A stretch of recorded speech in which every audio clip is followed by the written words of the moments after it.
What's up, guys? It's me, Eric B, and welcome back to the channel. And here we have a Yamaha R7, and as you can see, I'm in Sydney, Australia right now, so that's pretty cool. Just doing some sightseeing and just happened to come across some fellow bikers and, you know, do a first ride. Now, I'm not going to actually do a first ride on this bike, unfortunately, because I didn't bring my gear or anything. So that's why we have Christine here.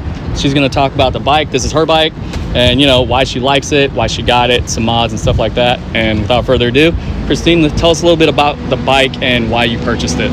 Yeah, so the R7 is actually my second bike. Why did I purchase it? Well, when I first started riding, which was about 2.5 years ago, I started off on a 300, and I found out that I really liked track riding and did a bit of road riding. So when I was upgrading to my next bike, I was trying to find something that could do both. And once the R7 came out, I was like, perfect, that's the bike that was for me. I was actually one of the first in Sydney to get it, so that was pretty cool. Yeah, so I was looking for a bike that I could ride on track and on the road. Okay. All right, so in terms of power and things like that, a lot of people say that it doesn't have enough power. I mean, the thing's not an R6, it's not an R1 or anything like that.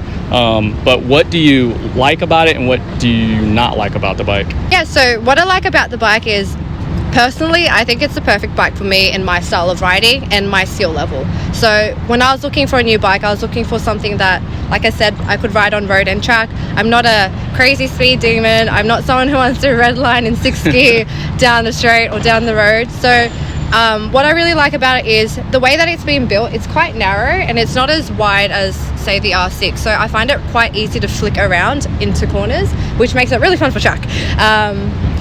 Yeah, I actually don't have many complaints. I honestly think that for me, I love this bike. What I would say it does lack is maybe prior to the performance modifications I've done, it was lacking a bit of power and it had a little less grunt. Okay. But after I've installed the exhaust and the air intake, I feel like it's a lot more torquier, it's a lot more responsive, and yeah. Nice. So yeah, I mean, there you guys have it. So you don't always have to have something that's blazing fast. I know a lot of people want to have, you know, the 1000s and things like that. I even went from a 1000 back to a 600. And now that I've seen this bike in person, it's really starting to grow on me. What mods do you have done to it so far?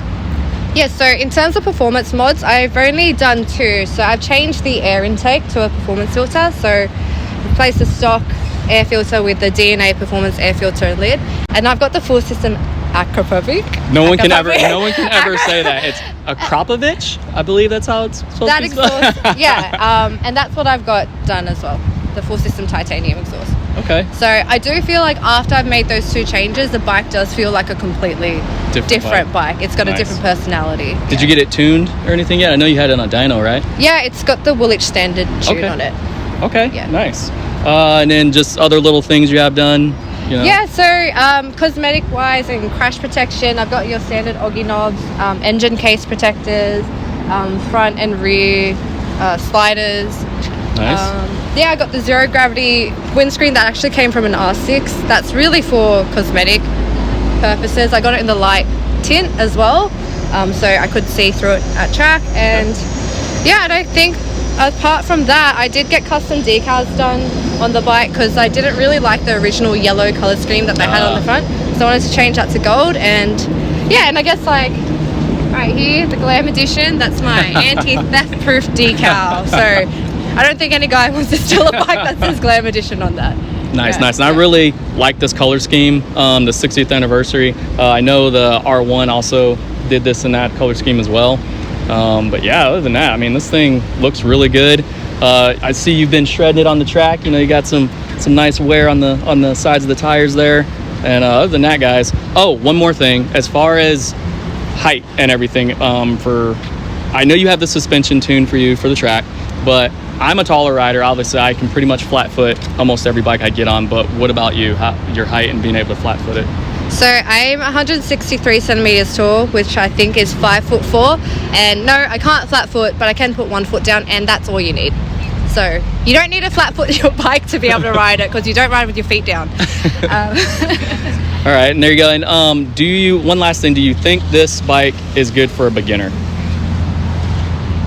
So in Australia, you can't actually, this is a high output model. So in Australia, we've got two versions. One's the Learner approved, which is a 655cc. It's also got a throttle plate restriction. The high output's a 689cc. It's not restricted. Do I think it's a good bike for a beginner? I would personally start on something a bit smaller. Something that's not as expensive and you don't really care about. See, there you go. There you go. You should always start on something a little bit smaller. Yeah. I started on a 300 and then worked my way up because back in the day I started on a 1000. That didn't go well. Yeah. But and I forgot about, in the States we can pretty much start on whatever we want, but here you got to have a certain license and everything in order to upgrade to the next bike. So, but other than that, guys, we'll do a cold start for you here real quick, just so you can hear what the bike sounds like with the exhaust on it. And yeah, let's do that real quick. The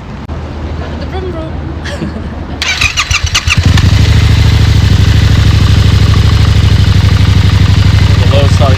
It's kind of warm, actually. Give it a couple revs. Little ones or big ones? Do a couple little ones and then a big one.